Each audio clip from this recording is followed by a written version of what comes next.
आज हम निसर्ग वैभव इस कविता के बारे में जानकारी लेंगे। इस कविता के कवि है सुमित्रानंदन पंत।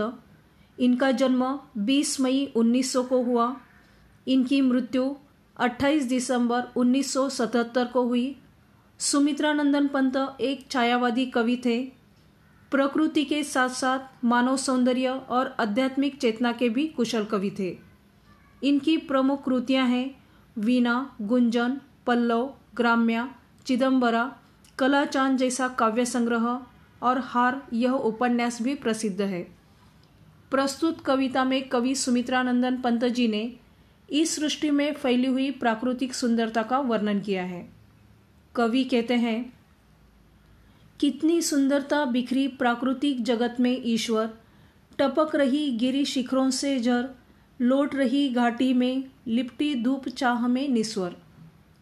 कवि कहते हैं, हे ईश्वर, इस संसार में, इस जगत में आपने कितनी सुंदरता बिखरी हुई है। ये बड़े बड़े जो पर्वत हैं, उन पर्वतों के शिखरों पर तो कभी उनकी घाटियों में कहीं पर धूप तो कहीं पर छाया फैली हुई दिखाई देती है।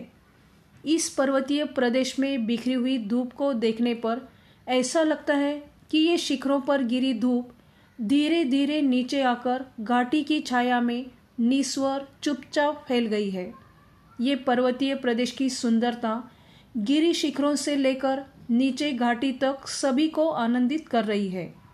शिखरों पर गिरी धूप हो या घाटियों में फैली हुई छांव, दोनों भी बिना कुछ कहे सभी को प्रसन्न और आनंदित करती हुई दिखाई दे रही है और यह भी एक अद्भुत चमत्कार है।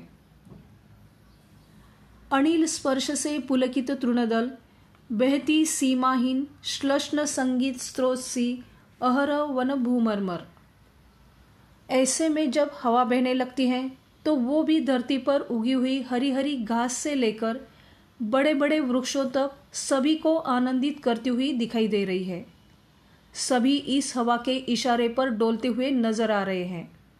ये हवा सीमाहीन होकर निरंतर दिन रात बहती रहती है। इसकी वजह से पत्तियों के हिलने से प्रतिदिन एक मधुर संगीत सुनाई देने लगता है। फूलों की ज्वालाएं आंखें करती शीतल, मुकुल अधर मधु पीते गुंजन भर मधुकर दल। इसी सुंदर प्रकृति के बीच खिले लाल रंग के फूल आग की ज्वाला के समान तो दिखाई दे रहे हैं, लेकिन इनकी सुंदरता आँखों को शीतलता प्रदान कर देखने वाले के चेहरे पर मुस्कान दे देते हैं। ऐसे में प्रकृति की गोद में खिले फूलों पर और कलियों पर ये भौरे फूलों का मधुर रस पीने के लिए मंडराते हुए दिखाई दे रहे हैं।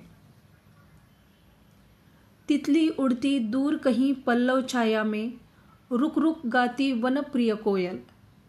और ऐसे में ये रंग बिरंगी तितलियां भी इधर उधर उड़कर प्रकृति की सुंदरता बढ़ाने में मदद करती हुई नजर आती हैं। तो कहीं पर दूर पत्तों के बीच में से कोयल की मधुर ध्वनि भी रुक रुक कर सुनाई देने लगती है। आँखों के साथ साथ कान भी इस सुंदर प्रकृति का आनंद उठाते हैं। इतनी सुंदर प्रकृति का निर्माण ईश्वर ने किया है और ये सचमुच अद्भुत है। लेटी नीली छायाएं कृश रवि किरणों में गुंफित, दुरारोह भांति ढाले निश्चल तरंग सी स्तंभित। इन पंक्तियों के माध्यम से कवि ने प्रातःकाल होने पर धरती के साथ साथ आकाश में होने वाले परिवर्तन का भी बहुत ही सुंदर वर्णन किया है। जैसे ही सुबह होने लगती है तो आकाश में अलग अलग स्थान पर अलग अलग रंग दिखाई देने लगते हैं। काले रंग का आसमान कहीं कहीं पर धीरे धीरे नीले रंग में तो कहीं कहीं पर सुनहरे और कहीं पर लाल रंग में परिवर्तित होता हुआ दिखाई देता है। और आकाश में इन अलग अलग रंगों के साथ सूर्य की कोमल किरणें जिन पेड़ों पर चढ़ना मुश्किल होता है, ऐसे पेड़ों पर गिरकर वहीं पर स्थिर होती हुई दिखाई दे रही है। स्वर्ण भाल गिरी सर्वप्रथम, करती उषा अभिनंदन, सांझ यही सोती छिप, निर्जन में कर संध्या वंदन। जैसे ही सुबह हो जाती है तो ये सूर्य की किरणें सर्वप्रथम इन पर्वतों के शिखरों पर ही पड़ती है। ये शिखर सुनहरे रंग के किरणों से चमकने लगते हैं, तो ऐसा लगता है कि उषा यानी सुबह सूर्य के सुनहरे रंग के किरणों से इनका स्वागत कर रही है। लेकिन जैसे ही धीरे धीरे सांझ होने लगती है तो सभी को अपने किरणों से जगाकर प्रफुल्लित कर देने वाली यही सूर्य की किरणें मनुष्यहीन वनों और पर्वतों के बीच छिपकर सो जाती हैं। अपलक तारापथ शशिमुख का बनता लेखा दर्पण, यही शैल कंधों पर सोया जगत गंध समीरन। जब रात हो जाती है तो उसी आकाश में पलक झपकते ही अनगिनत तारे चमकने लगते हैं और सारा आसमान तारों से भर जाता है। चांद भी दीवार पर टंगे आईने की तरह नजर आने लगता है। चारों तरफ ठंडी हवा बहने लगती है। पर्वतों के कंधों पर सोया पवन नींद से उठकर अपनी अलग ही खुशबू चारों तरफ फैलाते हुए अपने अस्तित्व का परिचय करवाकर सभी को प्रफुल्लित कर देता है। यह खिला हुआ मन को मोह लेने वाला सौंदर्य देखकर और महसूस कर मन प्रसन्न हो जाता है। सद्य स्फुट सौंदर्य राशि सम्मोहन भरती मन में, कितना विस्मयकर वैचित्र्य भरा पर्वत जीवन में। कवि कहते हैं, प्रकृति के सहृदय से निकला यह अद्भुत सौंदर्य देखकर कोई भी इसकी तरफ खींचा चला आता नजर आता है। कवि कहते हैं, ये पर्वतीय जीवन कितना अद्भुत और विचित्र है। खग चकते फल कुतर रही गिलहरियां कोपल, वन पशु सब लगते प्रसन्न, परिचित मरकत आंगन में। प्रकृति की गोद में पलने वाले सभी पशु पक्षी इस प्रकृति का आनंद उठाते हुए नजर आते हैं। कहीं पर पेड़ों पर लगे फलों को चखते पक्षी दिखाई देते हैं, तो कहीं पर कोमल पत्तियों को कुतरती हुई गिलहरियां नजर आने लगती हैं। वन में रहने वाले सभी पशु पक्षी बड़े ही प्रसन्न दिखाई देते हैं। पन्ना जैसे मूल्यवान रत्न की भांति इस धरती के आंगन में सभी खुशी से जीवन बिताते हुए दिखाई देने लगते हैं। स्वाभाविक यदि मुझे याद आता ईश्वर इस क्षण में, जड़ जग इतना सुंदर जग, चेतन जग में क्या कारण, रहता अहरह जो विषन्न जीवन मन का संघर्षण। संसार में फैली हुई सुंदरता को देखकर कवि को आश्चर्य होता है और मन में सवाल भी आता है, और इसीलिए वह ईश्वर से कहते हैं कि हे ईश्वर, यह संसार कितना सुंदर है।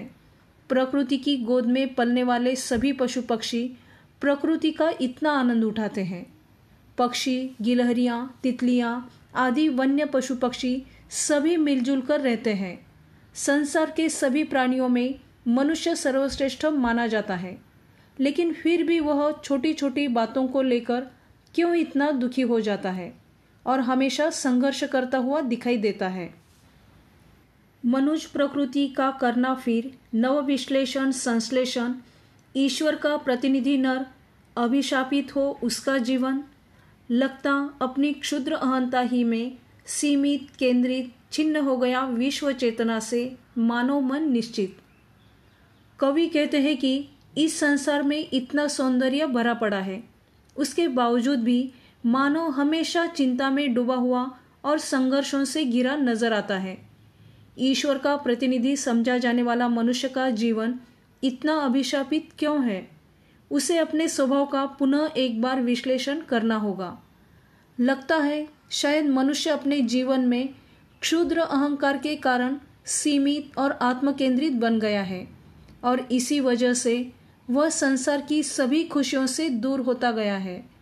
कवि का कहना है कि मनुष्य भी इसी प्रकृति का एक हिस्सा है, तो उसे इस संसार में चारों तरफ फैली हुई सुंदरता को देखकर अपने अहंकार को त्याग कर इस प्रकृति के साथ उसे भी अपना हर क्षण खुशी से बिताना चाहिए। धन्यवाद।